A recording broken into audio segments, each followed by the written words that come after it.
साहिबों, साथियों, बुजुर्गों, भाइयों, दोस्तों,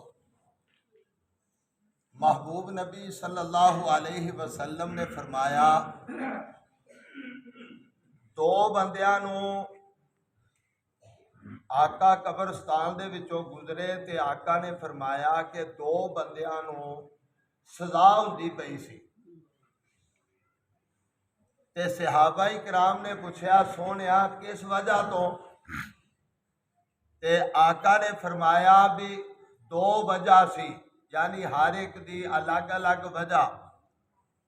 सजा ये हो रही सी कि नंबर एक पेशाब के कतरिया तो परहेज नहीं सी करता, पेशाब के कतरिया तो परहेज नहीं सी करता। और दूसरा, इन्नहु यमशी बिन नमीमा, वो चुगली करता सी। और ये दो बीमारियां बहुत बड़िया बीमारियां ने, खास तौर पे नौजवान ते बच्चे। वडेरा बंदा जिहड़ा है वो थोड़ी जी एहतियात कर लेंदा, नहीं करते पेशाब करके जल्दी उठ बहिंदे ने। और जल्दी उठन नाल ये हुंदा है कि कतरा शलवार च डिग पैंदा है वेर के। ते जल्दी नहीं करनी चाहिए,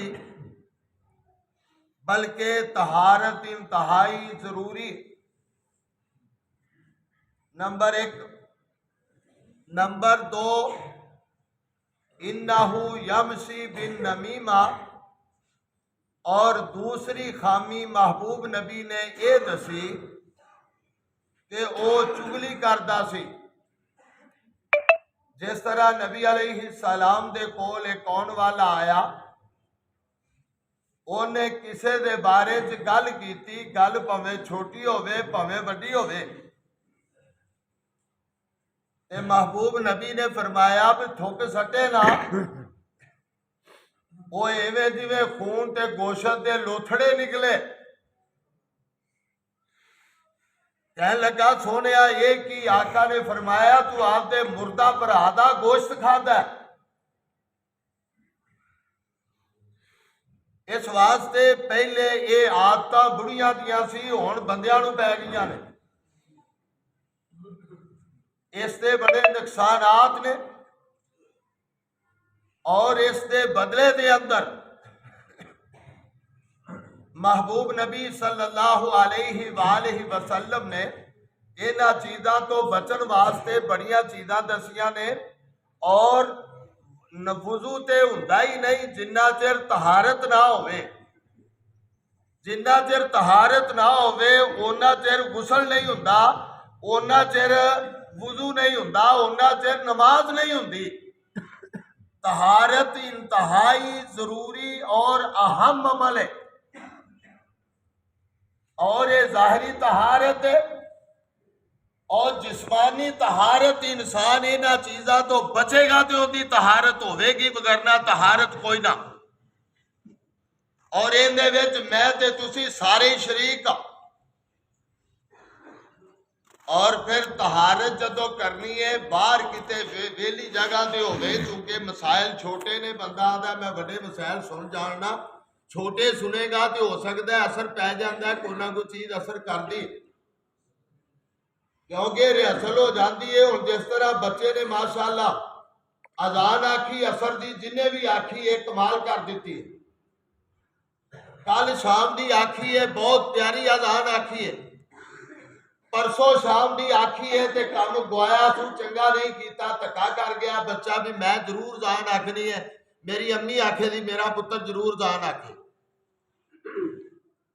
लेकिन ये कि अजान जी अगर आखनी तो उन्होंने सीखना चाहिए, उसकी रिहर्सल हो जाए। और कब्र दे विचों एक एक जी होना चाहिए जिहड़ा कम से कम बाग तो आख सके। बल्कि मैं तो कहना अक्सर तौर पर, हाजी जी तवज्जो करना जरा, पूरे टब्बर विचों ना एक बंदा जरूर मौलवी होना चाहिए, जरूर मौलवी होना चाहिए। क्यों आखोगे मौलवी साहब भुखा मर जाएगा? फिर नहीं। एक दिन ना नबी अलैहि सलातो व सलाम दे कोल एक बेली शिकायत लैके आ गया। शिकायत लैके आया तो आके कहने लगा, सोने मैं पूरा दिन दिहाड़ी दप्पा करा, मेहनत मजदूरी करा, धुप दे विच जनाब माल नूं संभाला, धुप च सारा कुछ करा, ये आके उत्ते तुहाडे कोल बह रहिंदा। ये समझो कि ये मसीतर बन गया, ये मौलवी बन गया, ये मदरसे चला गया, ये मैं सारा कुछ कमावा, इहदे टब्बर नूं भी खवावा ते अपने आप नूं भी खवावा, ये काम बड़ा मुश्किल है। ते नबी अलैहि सलातो व सलाम ने फरमाया, इन्हां जुमलियां नूं याद करके हिरजे जान बना, हो सकता है कभी जिंदगी च काम आ जान। नबी अलैहि सलाम ने फरमाया, लाअल्लल्लाहु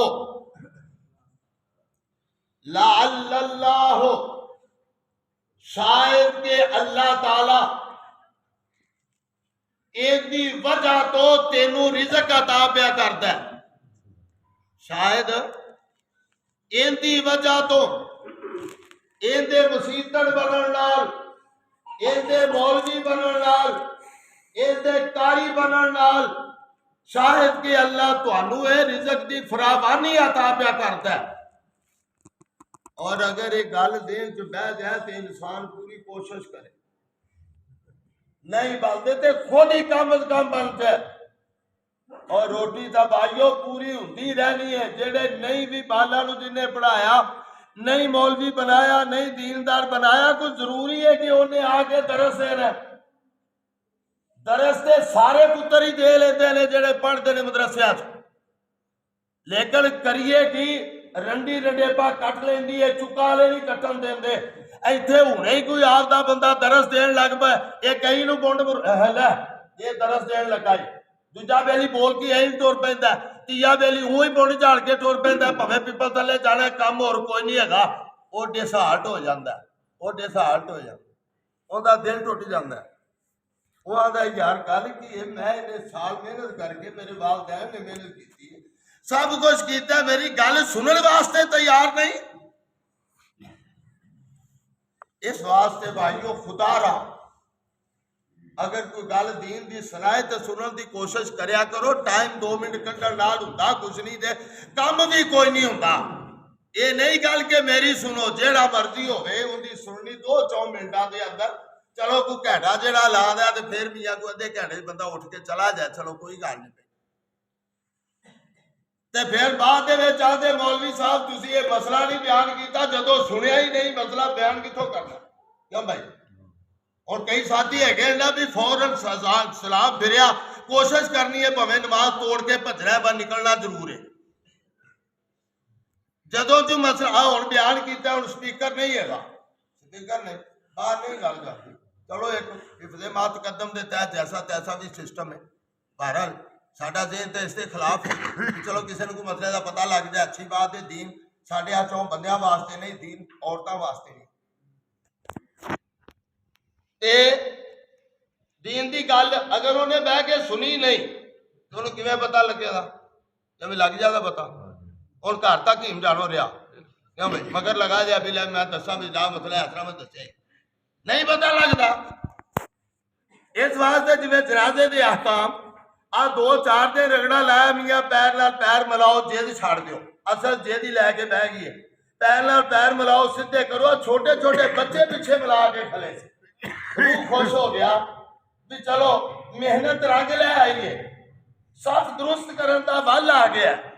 चलो बचपन दे विच हो जाएगा तो सियाने बन के हुण कई सियाणियां नूं आख दईए तो आख मौलवी साहब हुण मिलाइए, एडी माड़ी गल है भाई। ते इस वास्ते थोड़ा जिहा दीन दे नाल अवेयरनेस हो जाती है। अल्लाह मैनू ते तुहानू समझण दी तौफीक अता फरमाए। इस वास्ते असीं कोशिश करांगे, दीन नू सीखांगे ते मामले सीधे हो जाणगे। मैं चूंकि अज दसना चाह रहा सा, तहारत के उनवान ते चूंकि बात चल रही सी कि असीं कज़ाए हाजत बाहर करनी है, बाहर बावले बैठे हाँ ते उत्थे असीं किस तरह करनी है, कोशिश करनी है। दूर जाना है, कोशिश करनी है, छिट्टां पैर ते ना पैन, कोशिश करनी है भी जनाब पेशाब जड़ा इनके कतरे दूर जान, ना सही जगह पोली वेखनी है, ना सही ऊंची जगह ते बह जाओ, जैसे तैसे भी कोशिश करनी है पेशाब के कतरिया तो बचना ही बचना है।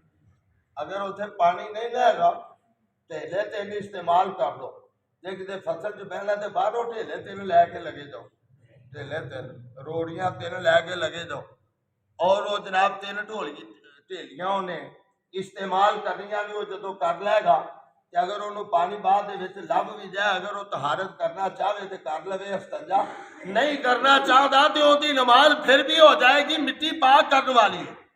पैगंबर ने चूंकि तरस के तरीके कार दस दिता है, इस वास्ते सानू चाहिए कि असी उत्थे बहन लगे हाँ।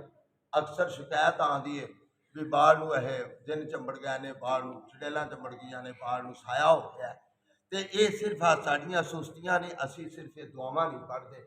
ते दुआ की पढ़नी है, लो अज का सबक जो चेता रखा है, की दुआ बना अल्लाहुम्मा इन्नी आऊज़ु बिका मिनल खुबुसि वल खबाइस, अल्लाहुम्मा इन्नी आऊज़ु बिका मिनल खुबुसि वल खबाइस।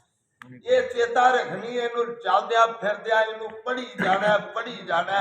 वड्डियां नू नहीं याद हुंदी, बाल तो हुणे याद कर लैणगे इंशाअल्लाह, ते इनू याद करते रहना है, ते ये जिंदगी का मामूल बना लो। लैटरिन च वड़ना फिर भी इनू पढ़ना है, ते जनाब बाहर भी किते जरूरत पैंदी है फिर भी, ते ये दुआ पढ़ के ते फिर भाई लैटरिन च वड़ना, ते इंशाअल्लाह ये सारियां परेशानियां दुख तकलीफ जेडे ने सारे अल्लाह रफा कर देगा।